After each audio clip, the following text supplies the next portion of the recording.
Hello, welcome back to the Gregorian Conversations podcast. Today I am interviewing my friend Jay Manning.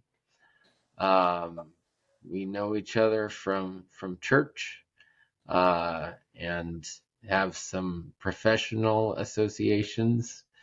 Um, and yeah, so. Um, As I often say, a good place to start is in the beginning. So, Jay, what is one of your earliest memories? Earliest memories as a child? Yeah, as a child. As a child, my early memories were back on the reservation. My grandfather was an Indian trader, which means he owned a trading post. And we had a trading post, and we had a little grocery store. They bought and sold cattle. We raised alfalfa. We had a great big wool shed. And I lived in Um, a wonderful environment for a young person. well, the trading post also was where the postal uh, Nope, center. no, it was. They're called a trading post, and the Indians trade their things like the pawn shop. The Indians would bring their artifacts of jewelry and belts and rugs and they would pawn them, and so the Indian trader gives them $300, and then they have to pay interest on a monthly basis, and after 6 months or a year they've got to give them back the principal $300. Okay. So a grocery store A too, small then. grocery store and a meat shop, and we had laundromat and car washes. Okay. And you said that was your grandpa's? No, well, my grandfather was the first who got into that business when he was 18 years old.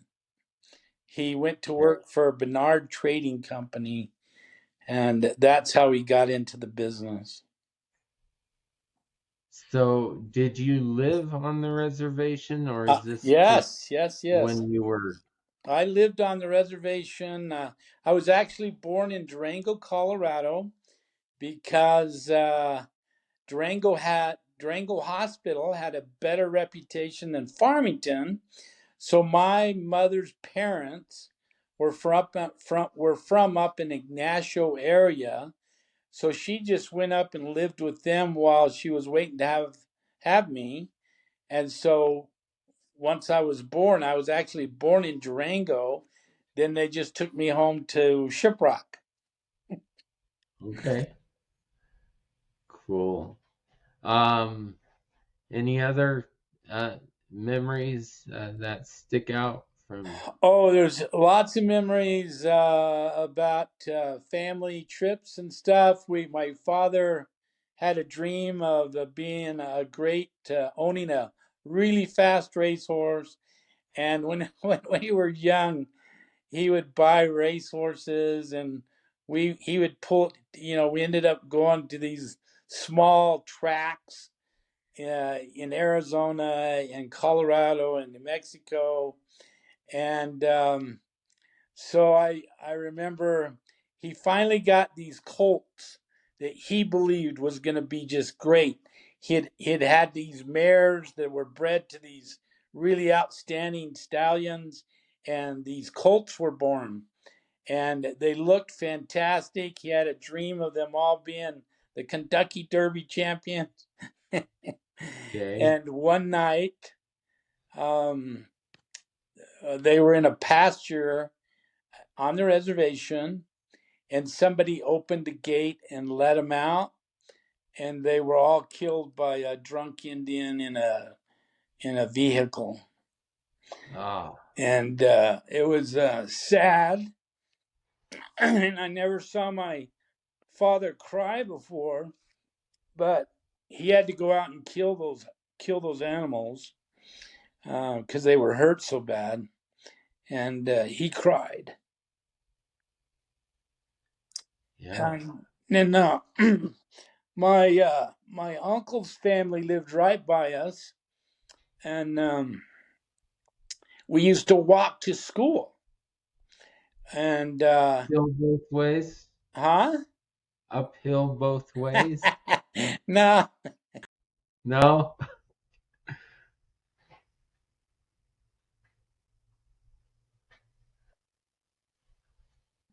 And my brother, my older brother, was coming home from school.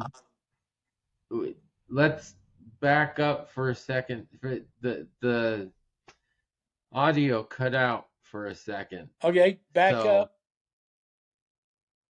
back to my story about my cousin. uh, yeah, So we lived close, very close. They lived. We lived right near the side of the store, and they lived in the behind our house. And so we'd walk to school together, and then walk home. And when they were walking home, he was just about to turn 8 years old. He wasn't quite 8 years old, and my older brother was with him. And my brother had crossed the main street there in Shiprock.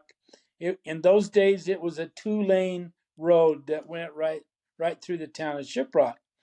So my brother had crossed earlier on his walk home, and when my cousin decided to cross, he was unfortunate, and he got hit by a driver that was intoxicated, and it killed him. mm, And so I killed it him. killed him. So I remember that night of them, my uncle and my aunt coming over to our house, and they were just really torn up. They were emotionally a wreck, and they must have cried for 3 or 4 hours. And his name was Terry. And so I remember that as a young man, with my family grieving for the loss of my Yeah. cousin. Um, so Yeah, I remember a couple funerals growing up, grandparents. They didn't die so tragically. yeah. It was more old age, but the they stick out So then for I was a real little person. I didn't grow, and I was sick a lot. And I was in and out of school, and I had a horrible elementary education. And then when I hit junior high, it wasn't any better. So my and when educate, you say huh? when you say horrible education, do you mean that like the social No, situation well, wasn't good or social. When I was in first grade, Shiprock divided the classes into 1-1, 1-2, and 1-3. And so most of the white kids were in 1-1. And I just didn't associate, I didn't have any friends in my class. I had zero friends, and I was really small, and I was always getting beat up on, or they were trying to beat up on me, and I just hated first grade. And so then the next year I got put in 2-2, second grade, in a second level um, class. And Mrs. West was my teacher, and she saw something in me, and she really helped me and made me believe in myself. And of course, my mom and my dad helped in that process also. But I remember how much I appreciated her as a teacher in helping me to believe in myself. So, Was that specifically in any subject oh, it was or just, just she taught anything? all the subjects for the second grade. That's the only teacher you had. Right. So I went through grade school there and hit the sixth grade, and I had a really good teacher, and he got cancer, Mr. Knowles, and he got cancer, and he passed away, and so they brought in a substitute, and his name was Mr. Ariano, and the only thing we did that whole year was a play, and I happened to be the main character in the play, and that really helped me um, not be so shy. And then I got into junior high, and I was still not very big. And I went out for the football team, and of course, I never got to play. I just got to be the tackling dummy, and, and so I did the seventh grade and the eighth grade, and finally in the eighth grade, when the Navajo, there was a group of Navajos that were just being violent against the white people, and they took over the the helium plant or the semiconductor plant that was in Shiprock.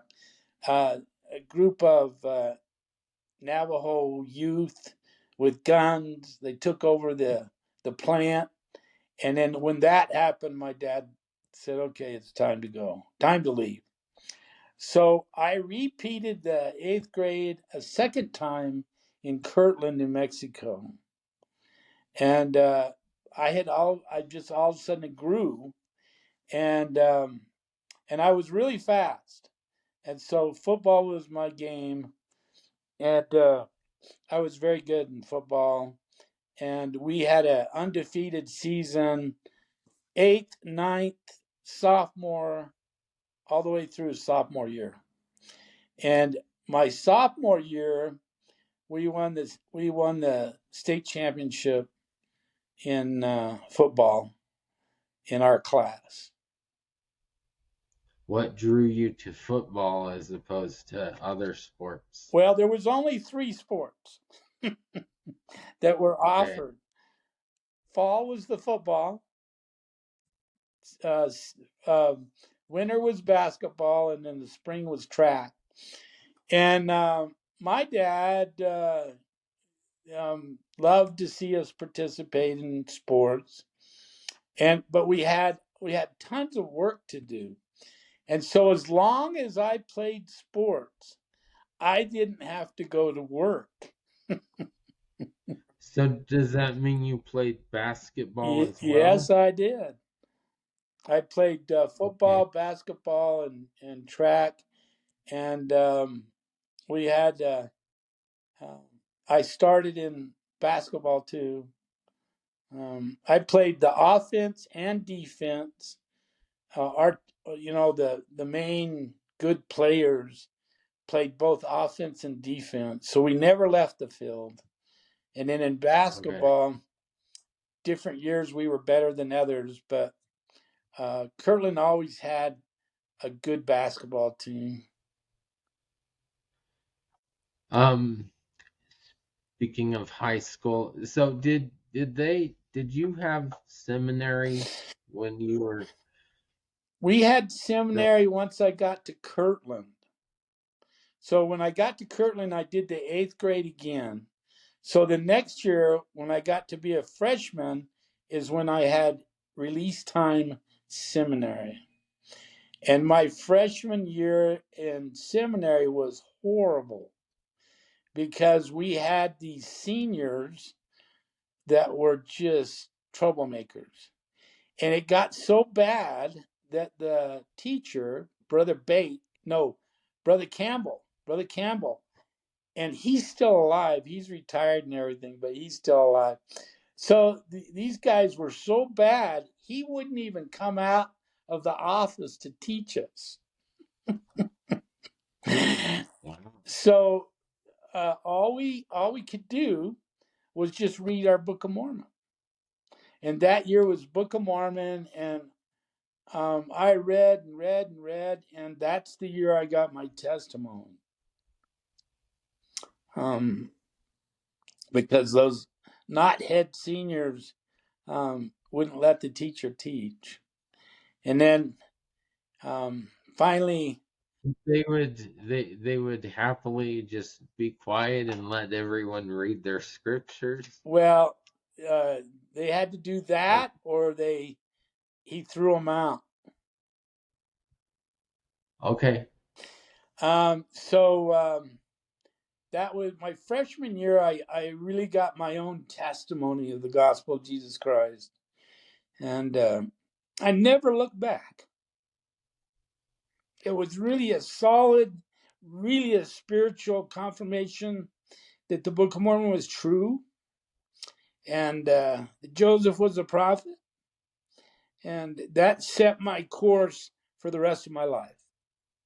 was that a gradual thing that year, or was there a specific moment when There it? was, I was reading the Book of Mormon, and struggling through Second Nephi, Second Nephi part where it talks about Isaiah a lot, and Yeah, but when we got to Alma and the Stripling Warriors and all of that stuff, I was just eating it up, and I had been praying um, uh, vigilantly to have an answer that it was true. yeah.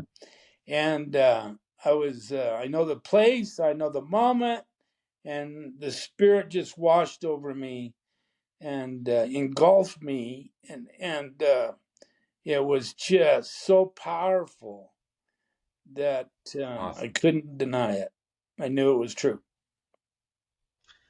So then you went on a mission. Well, I got really involved in missionary work in high school. And so Kirtland is this small farmer town, bunch of farmers that were members of the church, and so Friday night was Friday Night Lights, and that whole community would come to the football field and watch football, even if they didn't like football. And I was a star, and so Yeah, we had this missionary that was he was a regular missionary, and his name was Elder Lichty. And he came up to me one day and he said, "Hey Jay, I need your help. We need your help, and we can't get in anybody's home. We can't get anybody to let us in. But I think if you come with us, they'll recognize you and let us in to teach them." And so I agreed, and what he thought happened. Um, I would knock on the door and I would give, you know, say, "Hi, we're missionaries from the Church of Jesus Christ of Latter-day Saints. My name's Jay Manning, and these are the elders." And they would let us in and teach. And yeah. when I was a senior in high school, I baptized several people before I ever went on my mission. Awesome. Yeah, it was great. Okay, so fast forward. So do you go to college I first, I or do went you leave to from I went Kirtland? to a summer term at BYU before I left on my mission. So myself and my good old friend Dexter Irvin, we had made a plan that we were going to do a senior trip before we went out into the real world. And so I had this Capri. It was a kind of a sporty little car, and that was the car we took. And we were going to go to California to Disneyland, and it just turned into a big missionary experience. And we Yeah. had so much fun, and it was great. And we met this family. We got to California, and we got to Disneyland, and the class of 76 was at Disneyland the night we got there. And I had on this tank top that said class of 76. And these people were all dressed in real formal things. And this was just like short, shorts and this tank top. And we were so out of place. And then when we found out how much it was to stay there, we were way out of place. And so we got out of there and went to a motel we could afford. And then we realized that, hey, we need to see what is happening with the young adults in the church. And so the next night we went to this dance at the young adults had, and we met these girls who we ended up going and staying at their house. And it happened to be they had two brothers that were, a little bit crazy. And we really connected with them. And I told them about I'm going on a mission. I'm headed out, and I'm going, and I'm talk to them about their testimony and my testimony. Anyway, it was just a great experience to help those young men, and they did get to the mission field, and eventually, and then I went home. We went home. We drove home back home, and I went to BYU for the summer, and my friend ended up going to Dexter and ended up going to college somewhere in New Mexico. I'll think of it in a minute.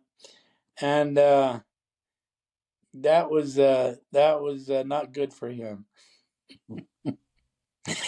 Really? That was trouble for him. But I got to the I went put in my mission papers, and I turned 19 October 1, and October 10th I was in the mission field. And it was just fortunate that I got to the mission field at that time, because my mission president was the son-in-law of Harold B. Lee, and he was really out there to baptize the world, and he was So, committed. was he the president of the church at that President, no, time? President Lee? Or yes. Well, no, no, no, no. So President Lee was only the prophet for 14 months, and he had already died, and President Kimball was the prophet when I got there. okay. But President But Goetz, your friend was the grandson of no, my President. mission president was the son-in-law to Harold B. Lee. Okay. Harold B. Lee only had two daughters, and he was a son-in-law to Harold B. Lee. But Right. he was just a great man. He was obedient to the core. And mission presidents have a meeting usually every year with the prophet and the apostles. So President Kimball had told the the all the mission presidents, if you want to do missionary work the way the Lord wants you to do it, look to the Hermosillo, Mexico mission. They're doing it the right way. So my mission president said, okay, here's what the prophet says. And he sent two missionaries to the border that could speak Spanish. And he had the mission president of the Hermosillo, Mexico mission send two missionaries with their material that they were using. And so President Goetz took that material and Americanized it, and he called it the CMP, the Commit Now Plan. So in the church, as it is today, English-speaking missions.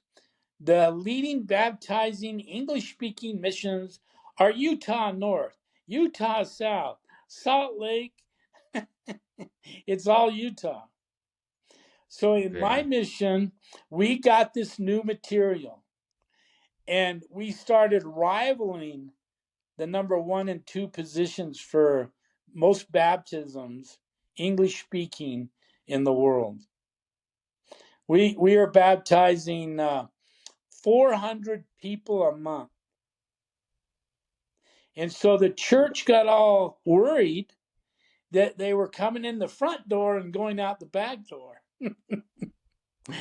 And so they made us not stop doing it, and made us go back and for 1 year count all the people who had come through the church, come and been baptized in the church through the CMP plan, Commit Now plan, and then find out if they were still active.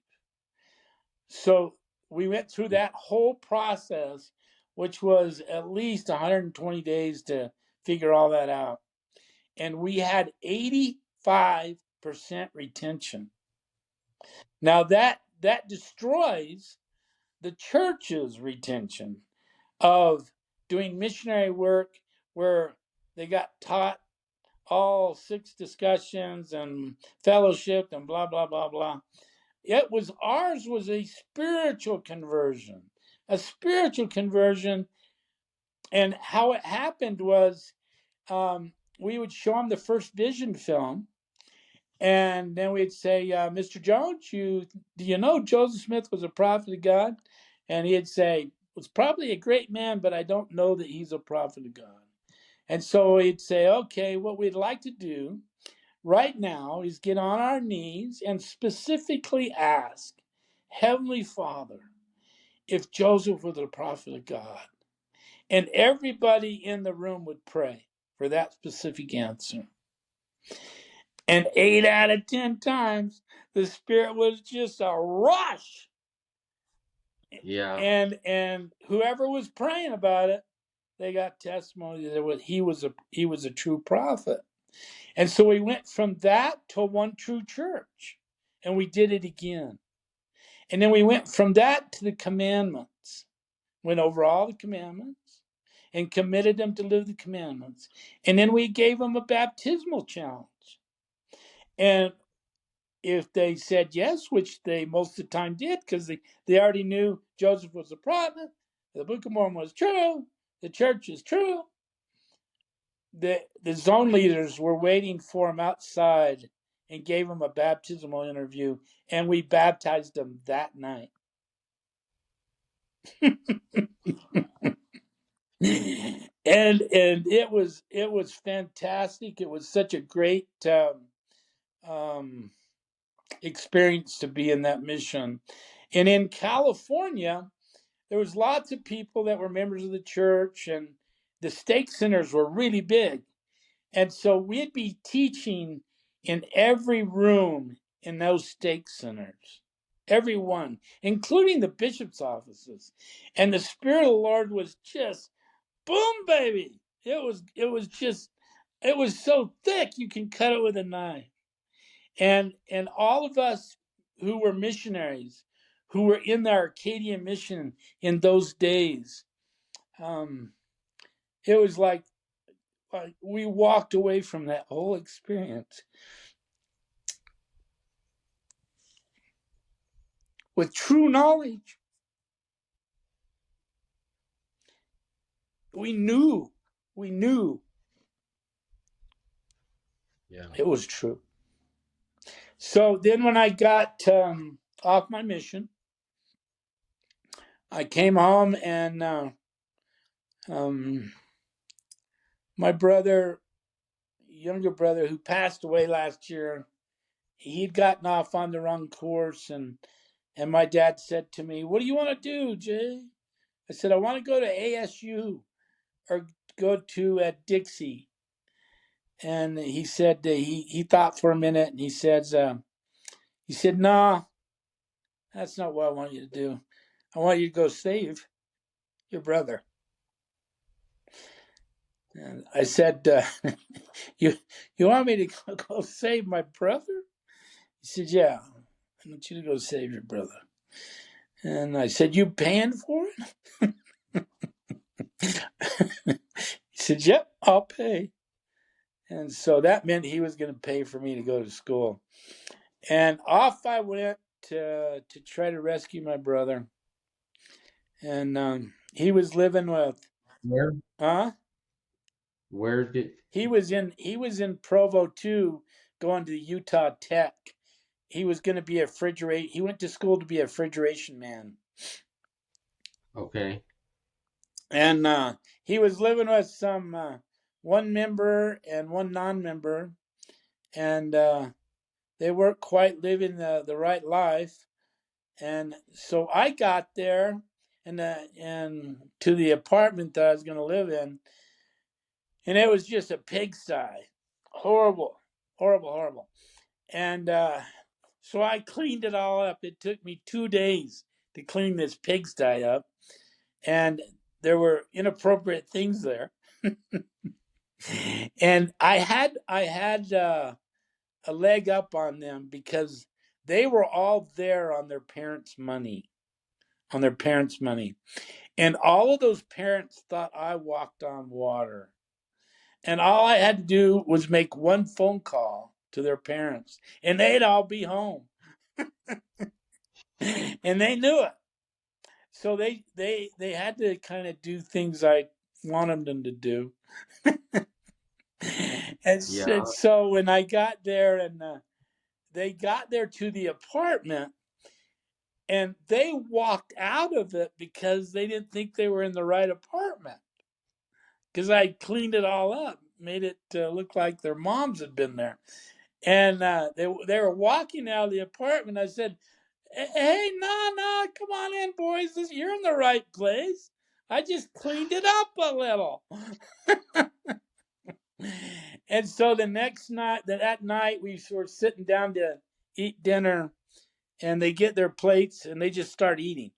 I said, "Wait. You guys forgot how to pray?" "Oh, no, we pray all the time. Will you pray for us?"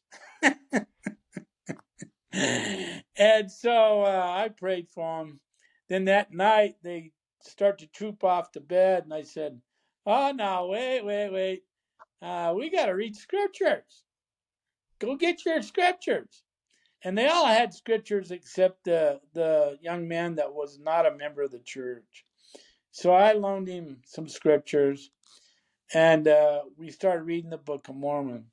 Well, it happens to be by chance that we go to church the first Sunday I was there, and the bishop walks by and shakes my hand, and I introduce my roommates to him. And after the meeting, he passed me a message and said, "I need to speak to you." And so he called me to be his executive secretary, which was the guy who made appointments for the bishop. right. So I made Yeah. appointments for all my roommates. It was so great. And Did, did you live in that apartment with yeah, them or yeah, I lived in the apartment with them, and their whole lives changed. Their whole lives yeah, changed.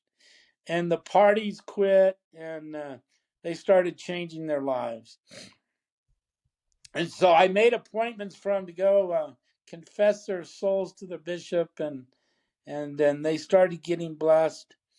And there was the one young man that was not a member of the church. Um, I quickly got the missionaries teaching my new sister-in-law. My older brother had married, and she wasn't a member of the church, but she was a great girl, and I went to high school with her.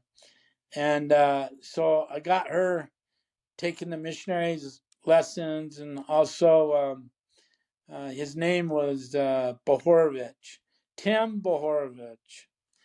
And he started taking the missionary lessons with my sister-in-law, and it wasn't long that baptized him, and then he was going to leave, go back home for the summer, and he did go back home for the summer, and he introduced his whole family to the gospel, and everybody but his father joined the church, and then uh, that following year, after I think he got baptized in February. So that coming year, he had been a member of the church for a year, and he went on a mission.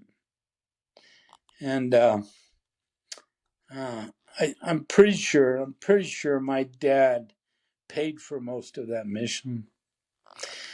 And then his brother went on a mission, and I was on a mission. I went on a mission, and so there, from that whole little routine there, we had 3 missionaries out in the field, and my mission was just fantastic. It's like most people don't have missions like that, where you're baptizing that many people on a monthly basis, and they stay active. They're Yeah. they're active. They're really active. I mean, that makes me think of Wilford Woodruff, kind of. Well, it wasn't quite like Wilford Woodruff. He baptized whole congregations, but 400 sounds like a congregation to me. yeah, there was we baptized a lot, and they stayed active, and that was the great part of it. So then, after the mission, I came home and I did what my mission president told me to do: go home, find a wife, and my patriarchal blessing says you'll know when you meet the girl you were foreordained to marry. Now, that's not doctrine, okay? That's not doctrine. We're not all foreordained to marry a certain person. But for me, it was. And so one night, I was with my rowdy companions, rowdy roommates, and they were going to go out and party. And I convinced one of them to come with me. And I promised him, I said, look, you come with me and I make sure that you get a date. I promise you, you will get a date. And so we were standing at the back of the dance hall. I can't remember what they call it at BYU. And we were watching the girls come in. And so my roommates knew my patriarchal blessing. I told them about it. And so they would tease me a lot of times and say, yeah, well, did you see her today? Did you meet her today? Say, not today, maybe tomorrow. And so we were watching all these girls come in. And the first time I ever saw Carrie, her name was Carrie Barnes. And my companion was standing there. And Carrie has really curly hair like a black person. And when she doesn't have it, if she grows it out long, it's a fro. It's a bona fide fro. And there she showed up with this bona fide throw on in her hair. And I grabbed his name is Rick. I said, Rick, there she is. There she is. She's a beautiful girl. And I said, there she is. And he said, no way. That can't be her. She's so wild. She's way wild. There's no way you can, no way. I said, yeah, that's it. There she is. And so I spent that whole night trying to dance with her. And I got to dance with her once because there was all these other guys lining up too. You know, they were trying to dance with her. And so Yeah. the last dance, I was determined I was going to get to dance with her. And as I approached her, she said, would you mind holding my purse while I dance with this other guy? And I could have said Oh, no, but quickly thought in my mind, if I'm holding the purse, I'm the last guy she's going to see. And so I said, sure, I'll hold your purse. And so then this guy was really aggressive at trying to get to take her out. And when she came back, I had her purse and I wouldn't let her have her purse back. I said, I want to take you out to pizza. And she said, well, I have a sister with me. I said, that's great. I have a companion with me. So I fulfilled my promise to my roommate. He got to go out with a beautiful young lady. And she lived in Oregon, and she was just at BYU trying to check it out to see if she wanted to come there. So that started a relationship that she lived 14 hours from Provo. And so that was a little bit tough. I spent a lot of money on phone calls. Yeah. And I It, went to Oregon a couple of times. Um, and so I met her in January and I married her in August. And we had honeymoon babies, and it was a set of twins, and we had the twins in May. So my life has been on a fast track ever since yeah. I got started. Awesome. Yeah. Um, switch gears a little. Tell me about employment for you. So I am what they call a red personality. I'm a go-getter. I'm going to go make Yes, it you happen. are. And so You are I was at BYU, and the going rate for employment was $5 or $6 an hour, which was a waste of time.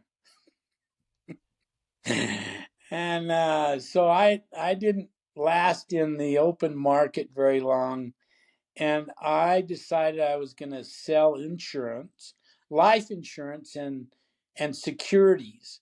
So I went and got licensed as an insurance agent and as a security broker, and I started okay. door to door selling a product, and that was called Investors Life. And I did that, and I was I was doing that, and while in probably started that in late January, and so I got my license, and I was out doing it on a daily basis and going to school, and so I was going to be in economics. That's what I was going to take at school. So I went to the dean of economics, and after a year and a half, and I said, How much did your top graduate get paid after he had his degree in economics?" And the guy was all proud, and he stood his shoulders high, and he says, he got paid $19,000. Well, I had just finished my first year of selling, and I had made $36,000. And I said, well, this is a waste. Why would I go through 3 more years of this misery to make less than I'm already making? And so I dropped out of school, which was a mistake. And so I got into sales, and I went from selling insurance and mutual funds. I started. Um, I met a guy. His name was Richard Nord, and he was selling some franchises. And he saw potential in me, and he got me selling franchises. And so I started selling franchises for Rule Call, who was the original founder of Maverick Country Stores. All the Mavericks that you see right now in The gas Albuquerque, station, he was the one who started those. And the so, gas station, huh? the gas Yeah, the stations. convenience stores. And Okay. so I sold 10 or 11 franchises. He was flying me around the country. He had his own plane, and it was a plane that you pressurizes, so he could fly above the clouds and stuff, and so he had his plane and his hangar over in just north of Salt Lake. And so I would drive up there, we'd get on the airplane, and he would fly me wherever I wanted to go. And I sold 11 of those at $100,000 a pop in about 90 days. And so I made $10,000 a pop. And so I made all this money. And then we're flying one day with Rule. I'm flying with Rule, and he says, "Jay, I've changed my mind." And I said, "What do you mean you've changed your mind?" And so this was in the 1980, 81, when interest rates went to 21%. And the way we were getting our buildings built was Rule was guaranteeing the lease on the building. So then a bank, any bank, all the banks would give us the money to build the buildings. And he said, "I've changed my mind. I'm not going to sign those leases anymore."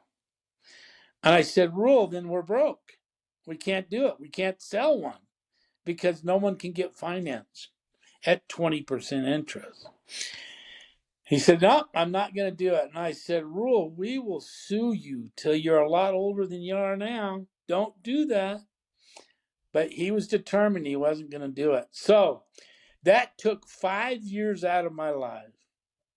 I stayed with all the people that I had sold, and we sued Rule, and we won. But it took 5 years, and we got everybody's money back, their interest, and attorney's fees. So why did he back out? I don't know. He was 80 some years old at the time. Oh, okay. And so while he was when he decided and he changed his mind, during those months I was really engaged in learning about convenience stores, and I learned how to. It was easy for me to do because I grew up in them. I grew up in stores Right. that could be considered convenience store, so it was an easy thing to learn for me. And so I just decided I was going to go do my own, and so I went and did my own.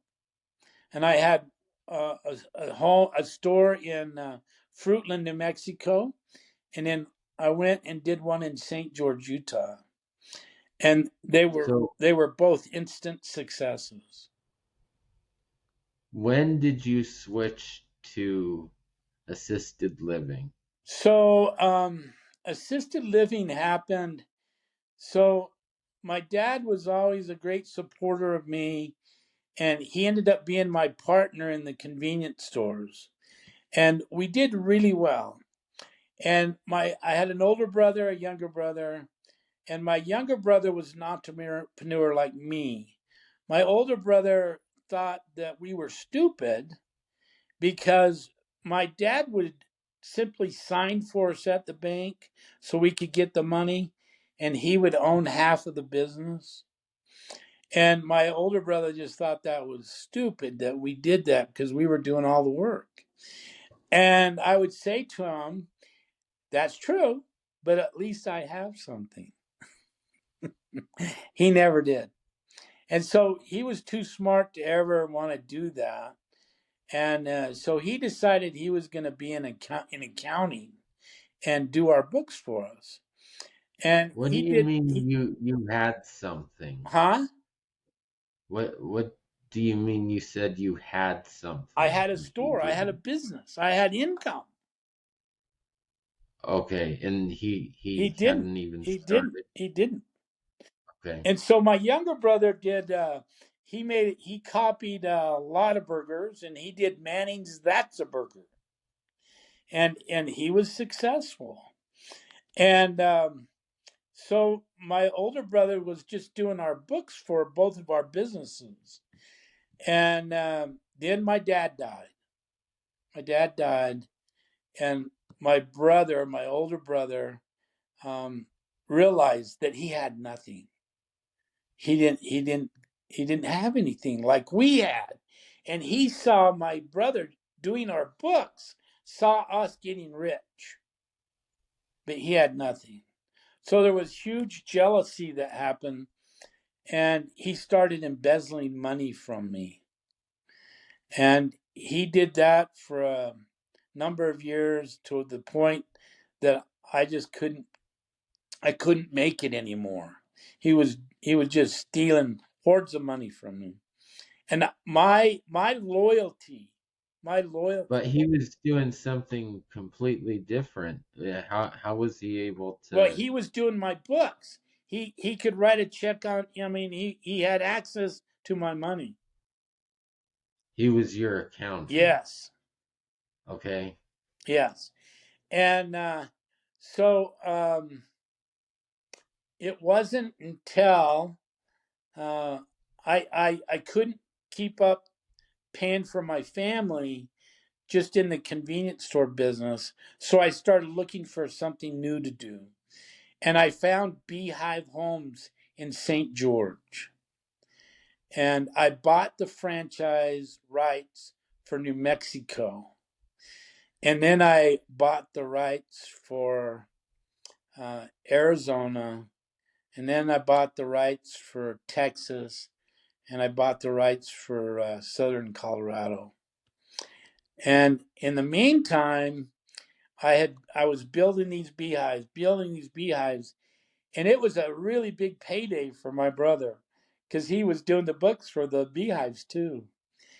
And then he just started stealing so much that it was it was it was easy to detect that he did it.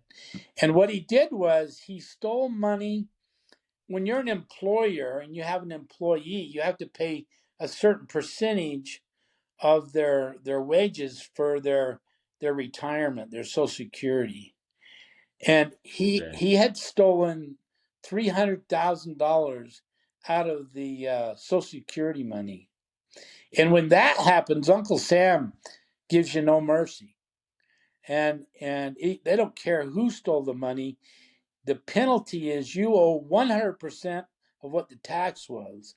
And he had stolen $350,000, and now I owed $700,000. And they don't care who stole the money, they just want their money back. And the only way you don't have to pay that money back is if you prove that you didn't do it. So I had to prove my brother had stolen the money. So it cost me $17,000 to keep the IRS from sweeping my bank accounts. Then it cost $42,000 to pay for an audit to prove how much he stole. Then it cost me $60,000 in attorney's fees to prove him guilty. And he got proven guilty, and he had to do 3 years in prison and 3 years of probation. But anyway, during that whole time, it was tough going, trying to make it and make up all that money. Uh, but I did it. I was determined, and I made it. And so I had these partners that were all money partners, and they were just money partners. So if I needed $10,000, I had to give them $10,000, and they were just spending the money on whatever. I was spending the money on the business. And so I decided to buy them all out. So it cost me I don't know, 23 to 24 million dollars to buy them out and to refinance all the homes. And so I did it, and when I did it, I made my sons my partners, Nate and Michael, because they're working partners. They were working in the business to try to help me be successful. And Yeah. and so we just rolled with it, and we are the largest franchisee in Beehive Homes. We have 36 homes. Wow. Yeah. a lot of money. Yeah, it is. It's a lot of money. And I've had a lot of lessons taught to me by experience and hard knocks, but the Lord has really blessed me. And Um, I would have how have never you? moved to New Mexico if my brother had been honest, because I would have never had a need to move to New Mexico. But I had a need, and the Lord blessed me to feel that need, and I have more now. I have more than I would have had. More beehive No homes? more financial stability. Oh, okay. And I served as a bishop in St. George before I left, but then in New Mexico I got to serve in the stake presidency, and I've just Which had a is where? lot of great experiences in the church um, because of that. And that was under President Raymond. Yep, yeah, That's where we met. yep. At the institute. CFYA, Yep, that was it. Center for Young Adults. Yeah. Well, I was the stake assistant clerk, so Yes, you were. I met you there Yeah. for that. You have been a tremendous blessing in my life. Yeah, Um, you saw potential when I certainly didn't. Well, you're a great man. So, but how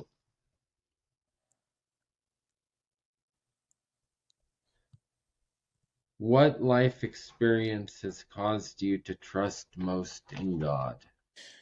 So when I was the bishop in St. George, and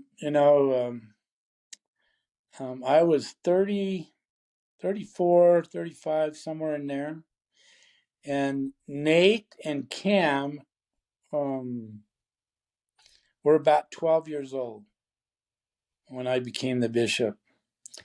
And I was running my store. I had the store in New Mexico. My dad was running it, but I was a busy camper. And what I had been in a automobile accident in 1988. And in 1988, when I got in that car wreck, um, I actually went out the sunroof.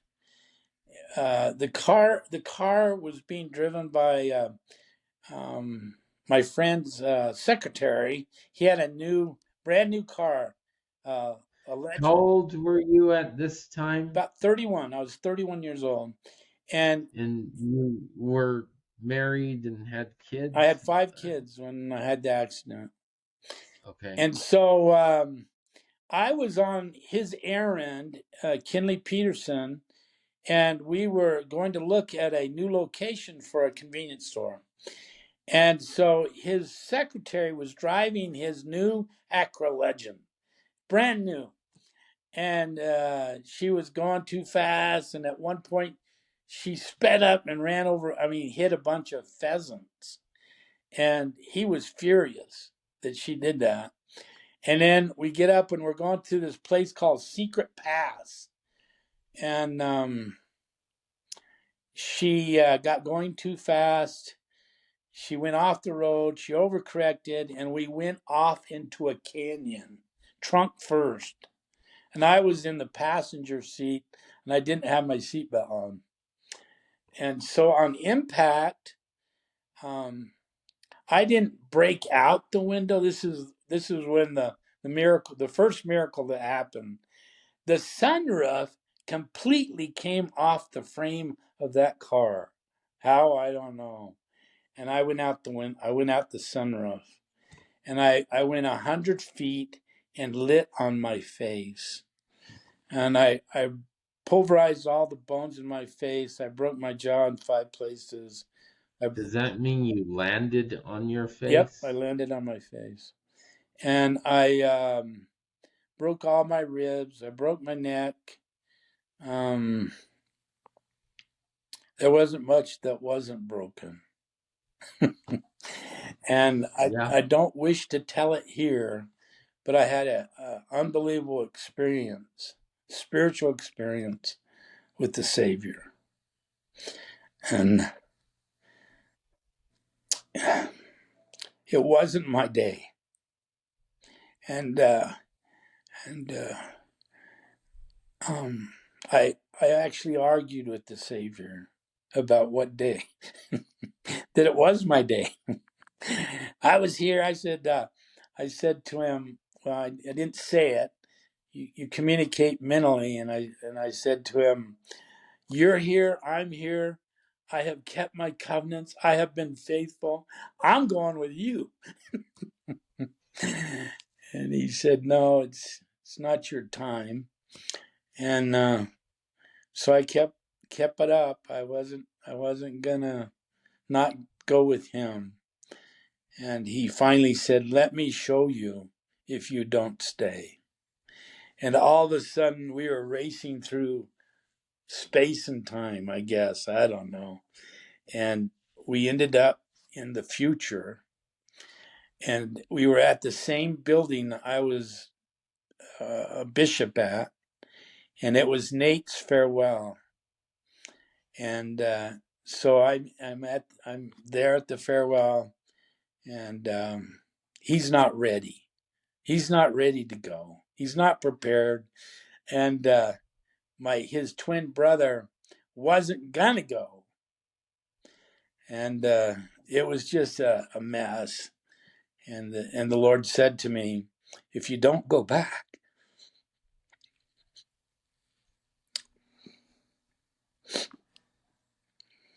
none of your sons will go."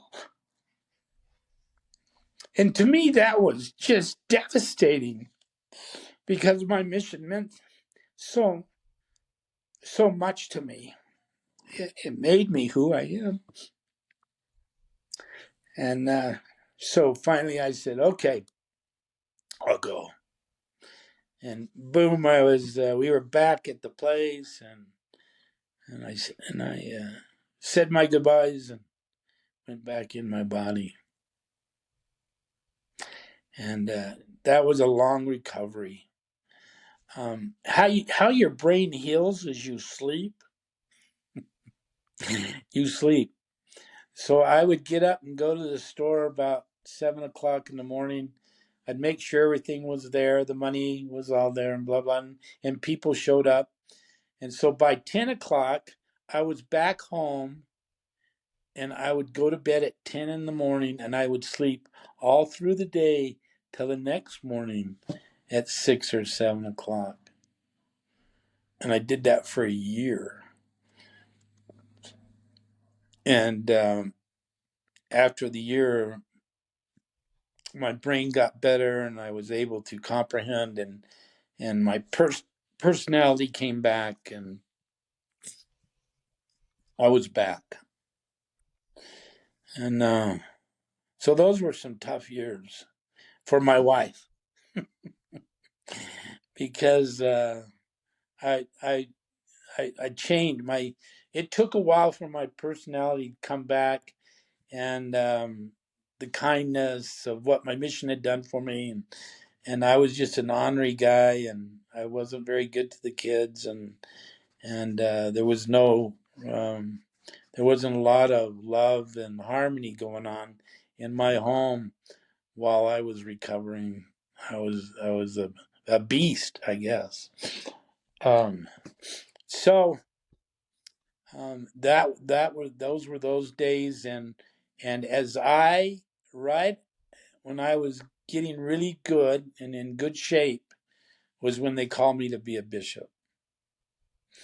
And I worked at it, and there was a big ward, and I had 80 children between 0 and 11, No, 90. 90 between 0 and 11, and 90 between 12 and 18. And so I spent an easy 60 hours a week being the bishop.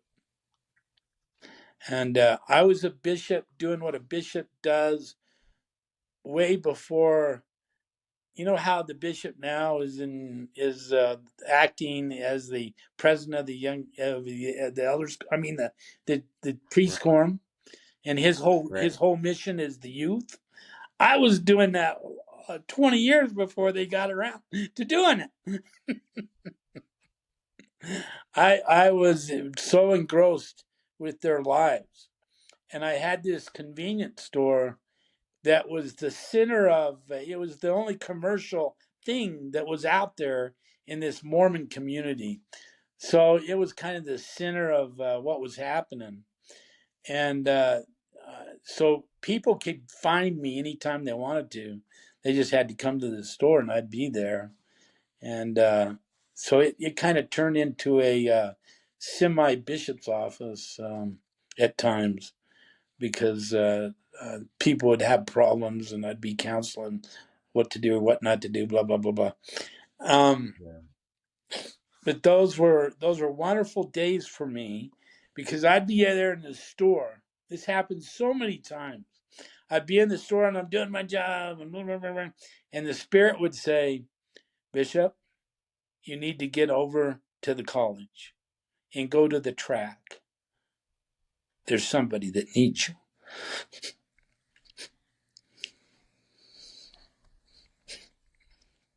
And I would go. And sure enough, I get there and there was one of my youth was about to do something stupid.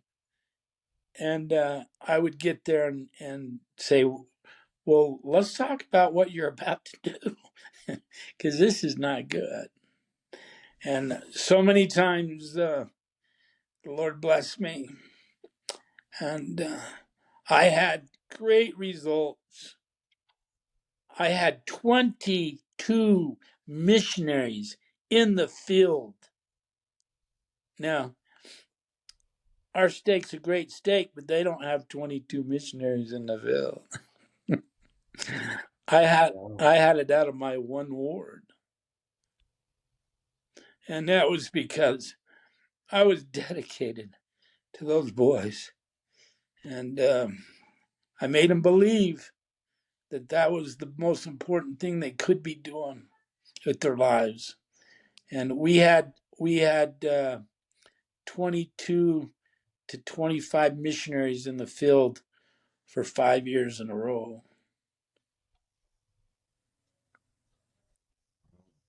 Yeah.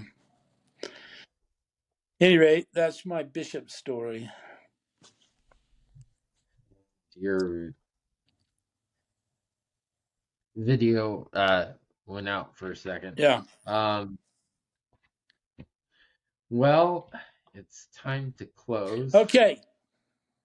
Um, so before I ask the last question, is there anything that you want to cover that we haven't? Uh, only the greatest thing that I know is that Jesus is the Christ. He lives and he loves us in such a way that whatever we can do, whatever we do, whatever effort we make to put our lives in order and be faithful is so worth it.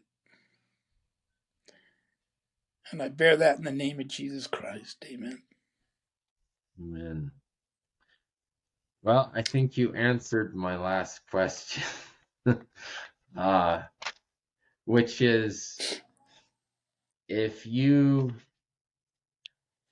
could send one message 100 years into the future for your posterity to hear, what would it be? I think it would be what you just said. Yeah, Am it would be. I right? Yes, it would be. All right.